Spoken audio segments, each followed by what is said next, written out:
Hi hello ನಮಸ್ತೆ, ನಾನು ವಿದ್ಯಾ. ನನ್ನ ಯುವಿ ಸಿರಿ ವ್ಲಾಗ್ಗೆ ನಿಮಗೆಲ್ಲರಿಗೂ ಸ್ವಾಗತ. ಇವತ್ತು ನಾನು ನಿಮಗೆ ದಾಬಾ ಸ್ಟೈಲ್ನಲ್ಲಿ ಆಲೂ ಗೋಬಿ ಮಸಾಲ ಮಾಡಿ ತೋರಿಸ್ತಾ ಇದ್ದೇನೆ. ನಾನು ಅದಕ್ಕಾಗಿ 350 ಗ್ರಾಮ್ ಕಾಲಿಫ್ಲವರನ್ನು ತಗೊಂಡಿದ್ದೇನೆ.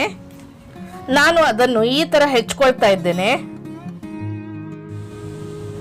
ನಾನು ಇದನ್ನು ಬೆಚ್ಚಗಿನ ನೀರಲ್ಲಿ ಸ್ವಲ್ಪ ಉಪ್ಪು ಹಾಕಿ ಚೆನ್ನಾಗಿ ವಾಶ್ ಮಾಡ್ಕೊಳ್ತಾ ಇದ್ದೇನೆ. ಆಲೂಗಡ್ಡೆಯನ್ನು ಸಹ ನಾನು ಸೇಮ್ ಕ್ವಾಂಟಿಟಿಯಲ್ಲಿ ತಗೊಂಡಿದ್ದೇನೆ. ಅದನ್ನು ಕೂಡ ನಾನು ಸಿಪ್ಪೆ ಸುಲಿದು ಹೆಚ್ಕೊಳ್ತೇನೆ. ಆಲೂಗಡ್ಡೆಯನ್ನು ನಾನು ಸಿಪ್ಪೆ ಸುಲಿದು ಚೆನ್ನಾಗಿ ವಾಶ್ ಮಾಡಿಕೊಂಡು ಒಂದು ಒಣ ಬಟ್ಟೆಯಿಂದ ಒರೆಸ್ಕೊಂಡಿದ್ದೇನೆ. ಈಗ ನಾನು ಇದನ್ನು ಸ್ವಲ್ಪ ದೊಡ್ಡ ದೊಡ್ಡ ಸೈಜಲ್ಲಿ ಕಟ್ ಮಾಡ್ತಿದ್ದೇನೆ. ನಾನು ಒಂದು ಆಲೂಗಡ್ಡೆಯನ್ನು ಮಧ್ಯದಲ್ಲಿ ಕಟ್ ಮಾಡಿ ಆ ಕಡೆ 3 ಈ ಕಡೆ 3 ಪೀಸ್ ಮಾಡ್ಕೊಳ್ತಾ ಇದ್ದೇನೆ. ನಾನು ಗ್ಯಾಸ್ ಮೇಲೆ ಒಂದು ಬಾಣಲೆಯನ್ನು ಇಟ್ಕೊಂಡಿದ್ದೇನೆ. ಅದರಲ್ಲಿ ಆಯಿಲ್ ಹಾಕ್ಕೊಂಡಿದ್ದೇನೆ. ಎಣ್ಣೆ ಚೆನ್ನಾಗಿ ಬಿಸಿಯಾಗಿದೆ. ಈಗ ನಾನು ಆಲೂಗಡ್ಡೆಯನ್ನು ಅದರೊಳಗೆ ಹಾಕ್ಕೊಳ್ತೇನೆ. ಅದು ಗೋಲ್ಡನ್ ಕಲರಿಗೆ ತಿರುಗುವವರೆಗೆ ನಾನು ಫ್ರೈ ಮಾಡ್ಕೊಳ್ತೇನೆ. ಆಲೂಗಡ್ಡೆ ಈಗ ಫ್ರೈ ಆಗಿದೆ. ಅದರ ಕಲರ್ ಗೋಲ್ಡನ್ ಬ್ರೌನ್ ಕಲರಿಗೆ ಚೇಂಜ್ ಆಗಿದೆ. ಈಗ ನಾನು ಇದನ್ನು ತೆಗಿತೇನೆ. ಉಳಿದ ಆಲೂಗಡ್ಡೆಯನ್ನೆಲ್ಲ ನಾನು ಹೀಗೆ ಫ್ರೈ ಮಾಡ್ಕೊಳ್ತೇನೆ. ಆಲೂಗಡ್ಡೆ ಎಲ್ಲ ಫ್ರೈ ಆಗಿದೆ. ಈಗ ನಾನು ಇದೇ ಎಣ್ಣೆಯಲ್ಲಿ ಕಾಲಿಫ್ಲವರನ್ನು ಹಾಕ್ಕೊಂಡು ಫ್ರೈ ಮಾಡ್ಕೊಳ್ತೇನೆ.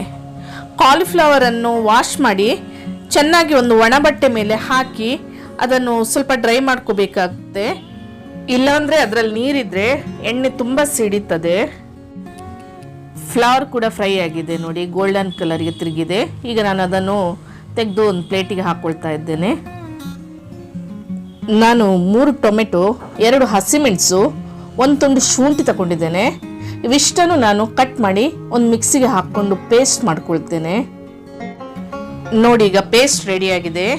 ನಾನು ಒಂದು ಸಣ್ಣ ಪೀಸ್ ಚಕ್ಕೆ ತಗೊಂಡಿದ್ದೇನೆ, 2 ದೊಡ್ಡ ಏಲಕ್ಕಿ ತಗೊಂಡಿದ್ದೇನೆ ಬ್ಲ್ಯಾಕ್ ಕಲರ್ ಇದ್ದು, ಮತ್ತು 3 ಲವಂಗ ತಗೊಂಡಿದ್ದೇನೆ, 10 ಕಾಳು ಮೆಣಸು ತಗೊಂಡಿದ್ದೇನೆ. ಏಲಕ್ಕಿಯನ್ನು ಸುಲಿದು ಬಿಡ್ತೇನೆ, ಅದರ ಬೀಜವನ್ನು ಮಾತ್ರ ಹಾಕ್ಕೊಳ್ತೇನೆ. ಇವಿಷ್ಟನ್ನು ನಾನು ಕಲ್ಲಿನಿಂದ ಕುಟ್ಟಿ ಪುಡಿ ಮಾಡಿ ಇಟ್ಕೊಂಡಿದ್ದೇನೆ. ನಾನು 3 ಟೇಬಲ್ ಸ್ಪೂನ್ನಷ್ಟು ಕೊತ್ತಂಬರಿ ಸೊಪ್ಪನ್ನು ಸಣ್ಣಕ್ಕೆ ಹೆಚ್ಚಿಟ್ಟಿದ್ದೇನೆ. 1 ತುಂಡು ಶುಂಠಿ ಇದೆಯಲ್ಲ, ಅದನ್ನು ಸಣ್ಣಗೆ ಹೆಚ್ಚಿಕೊಂಡಿದ್ದೇನೆ. ಗ್ಯಾಸ್ ಮೇಲೆ ನಾನು ಬಾಣಲೆಯನ್ನು ಇಟ್ಕೊಂಡಿದ್ದೇನೆ. ಅದಕ್ಕೆ 2 ಟೇಬಲ್ ಸ್ಪೂನ್ನಷ್ಟು ಕುಕ್ಕಿಂಗ್ ಆಯಿಲನ್ನು ಹಾಕ್ಕೊಳ್ತೇನೆ. ಎಣ್ಣೆ ಬಿಸಿಯಾಗಿದೆ. ಇದಕ್ಕೆ ನಾನು ಅರ್ಧ ಸ್ಪೂನ್ ಜೀರಿಗೆಯನ್ನು ಹಾಕ್ಕೊಳ್ತೇನೆ. ಜೀರಿಗೆ ಸಿಡಿತಾ ಇದೆ. ಈಗ ಜೀರಿಗೆ ಫ್ರೈ ಆಗಿದೆ. ಈಗ ನಾನು 1 ಚಿಟಿಕೆಯಷ್ಟು ಇಂಗನ್ನು ಹಾಕ್ಕೊಳ್ತೇನೆ. ಈಗ ನೆಕ್ಸ್ಟ್ ಇದಕ್ಕೆ ನಾನು ಕಟ್ ಮಾಡಿ ಇಟ್ಟಂತಹ ಶುಂಠಿಯನ್ನು ಹಾಕ್ಕೊಳ್ತೇನೆ. ಅದನ್ನು ಸ್ವಲ್ಪ ಫ್ರೈ ಮಾಡ್ಕೊಳ್ತೇನೆ. ಈಗ ನಾನು ಇದಕ್ಕೆ 1/4 ಸ್ಪೂನ್ ಅರಶಿನದ ಹುಡಿಯನ್ನು ಹಾಕ್ಕೊಳ್ತಾ ಇದ್ದೇನೆ. ಈಗ ನಾನು ಇದಕ್ಕೆ 2 ಸ್ಪೂನ್ನಷ್ಟು ಕಸೂರಿ ಮೇಥಿಯನ್ನು ಹಾಕಿ ಸ್ವಲ್ಪ ಫ್ರೈ ಮಾಡ್ಕೊಳ್ತೇನೆ. ನೆಕ್ಸ್ಟ್ ಇದಕ್ಕೆ ನಾನು ಕೊತ್ತಂಬರಿ ಪುಡಿಯನ್ನು ಹಾಕ್ಕೊಳ್ತಾ ಇದ್ದೇನೆ.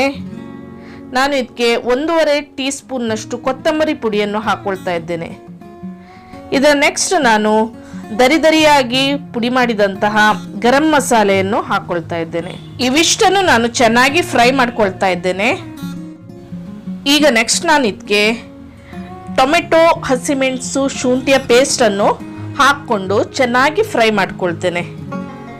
ಇದು ಚೆನ್ನಾಗಿ ಎಣ್ಣೆ ಮತ್ತು ಮಸಾಲೆ ಸಪ್ರೇಟ್ ಆಗುವವರೆಗೆ ಫ್ರೈ ಮಾಡ್ಕೊಳ್ಬೇಕು. ರುಚಿಗೆ ತಕ್ಕಷ್ಟು ಉಪ್ಪನ್ನು ಹಾಕೊಳ್ತಾ ಇದ್ದೇನೆ. ನೆಕ್ಸ್ಟ್ ಇದಕ್ಕೆ 1/4 ಸ್ಪೂನ್ನಷ್ಟು ಗರಂ ಮಸಾಲೆ ಪುಡಿಯನ್ನು ಹಾಕೊಳ್ತಾ ಇದ್ದೇನೆ. ನಾನು ಇದು ಎಣ್ಣೆ ಬಿಡುವವರೆಗೆ ನಾನು ಮಸಾಲೆಯನ್ನು ಚೆನ್ನಾಗಿ ಫ್ರೈ ಮಾಡ್ಕೊಳ್ತಾ ಇದ್ದೇನೆ. ಇದಕ್ಕೆ ನಾನು ಅರ್ಧ ಸ್ಪೂನ್ನಷ್ಟು ಕಾಶ್ಮೀರಿ ರೆಡ್ ಚಿಲ್ಲಿ ಪೌಡರನ್ನು ಹಾಕೊಳ್ತಾ ಇದ್ದೇನೆ. ಈ ಮಸಾಲೆಯಿಂದ ಎಣ್ಣೆ ಸಪ್ರೇಟ್ ಆಗುವವರೆಗೆ ನಾವು ಸೌಟಾಡಿಸ್ತಾ ಇರಬೇಕಾಗ್ತದೆ. ಸ್ವಲ್ಪ ಡ್ರೈ ಆಗ್ತಾ ಬಂದಿದೆ. ಇದರಲ್ಲಿ ನೋಡಿ, ಮಸಾಲೆಯಿಂದ ಎಣ್ಣೆ ಸಪ್ರೇಟ್ ಆಗಿದೆ. ಈಗ ನಾನು ಇದಕ್ಕೆ ಅರ್ಧ ಲೋಟ ನೀರನ್ನು ಹಾಕೊಳ್ತಾ ಇದ್ದೇನೆ. ಇದಕ್ಕೆ ಸ್ವಲ್ಪ ಉಪ್ಪು ಕಡಿಮೆ ಆಗಿದೆ, ಅದಕ್ಕೆ ನಾನು ಉಪ್ಪು ಹಾಕೊಳ್ತಾ ಇದ್ದೇನೆ. ಇದು ಈಗ ಕುದೀತಾ ಇದೆ. ಇದಕ್ಕೆ ನಾನು ಫ್ರೈ ಮಾಡಿದಂತಹ ಆಲೂಗಡ್ಡೆ ಮತ್ತು ಕಾಲಿಫ್ಲವರನ್ನು ಹಾಕ್ಕೊಂಡು ಚೆನ್ನಾಗಿ ಮಿಕ್ಸ್ ಮಾಡ್ಕೊಳ್ತೇನೆ. ಇದಕ್ಕೆ ನಾನು ಕಟ್ ಮಾಡಿ ಇಟ್ಟಂತಹ ಕೊತ್ತಂಬರಿ ಸೊಪ್ಪನ್ನು ಹಾಕೊಳ್ತಾ ಇದ್ದೇನೆ. ಈಗ ಎಲ್ಲವನ್ನು ನಾನು ಮಿಕ್ಸ್ ಮಾಡ್ಕೊಳ್ತೇನೆ. ನಿಮಗೆ ಸ್ವಲ್ಪ ಗ್ರೇವಿ ಬೇಕಂದರೆ ನೀರು ಹಾಕುವಾಗ ಅರ್ಧ ಲೋಟದ ಬದಲಿಗೆ 1 ಲೋಟ ಹಾಕ್ಕೊಳ್ಳಿ. ಆಲೂಗಡ್ಡೆ ಮತ್ತು ಕಾಲಿಫ್ಲವರನ್ನು ನಾನು ಚೆನ್ನಾಗಿ ಮಸಾಲೆ ಒಟ್ಟಿಗೆ ಮಿಕ್ಸ್ ಮಾಡ್ಕೊಂಡಿದ್ದೇನೆ. ಈಗ ಇದನ್ನು ನಾನು ಮುಚ್ಚಳ ಮುಚ್ಚಿ 5 ನಿಮಿಷದವರೆಗೆ ಬೇಯಿಸ್ತೇನೆ. ಗ್ಯಾಸನ್ನು ನಾನು ಮೀಡಿಯಂ ಫ್ಲೇಮಲ್ಲಿ ಇಟ್ಕೊಂಡಿದ್ದೇನೆ. ಈಗ ನಾನು ಇದನ್ನು ಓಪನ್ ಮಾಡ್ತಾ ಇದ್ದೇನೆ. ಇದನ್ನು ಒಂದ್ಸಲ ನಾನು ಚೆನ್ನಾಗಿ ಮಿಕ್ಸ್ ಮಾಡ್ಕೊಳ್ತಾ ಇದ್ದೇನೆ. ನೋಡಿದ್ರಲ್ಲ, ರೆಸ್ಟೋರೆಂಟ್ ಸ್ಟೈಲ್ ಗೋಬಿ ಆಲೂ ಮಸಾಲ ರೆಡಿಯಾಗಿದೆ. ಇದು ಚಪಾತಿ, ರೊಟ್ಟಿ, ಅನ್ನ ಎಲ್ಲದರೊಟ್ಟಿಗೆ ತುಂಬ ಒಳ್ಳೆ ಕಾಂಬಿನೇಷನ್. ನೀವು ಇದನ್ನು ಮನೆಯಲ್ಲಿ ಮಾಡಿ ಮತ್ತು ನನಗೆ ಹೇಗಾಗಿದೆ ಅಂತ ಕಮೆಂಟ್ ಮಾಡ್ತೀರಲ್ಲ. ನನ್ನ ರೆಸಿಪಿ ಇಷ್ಟ ಆದರೆ ಲೈಕ್ ಮಾಡಿ, ಶೇರ್ ಮಾಡಿ ಮತ್ತು ಸಬ್ಸ್ಕ್ರೈಬ್ ಮಾಡೋದನ್ನು ಮಾತ್ರ ಮರಿಬೇಡಿ.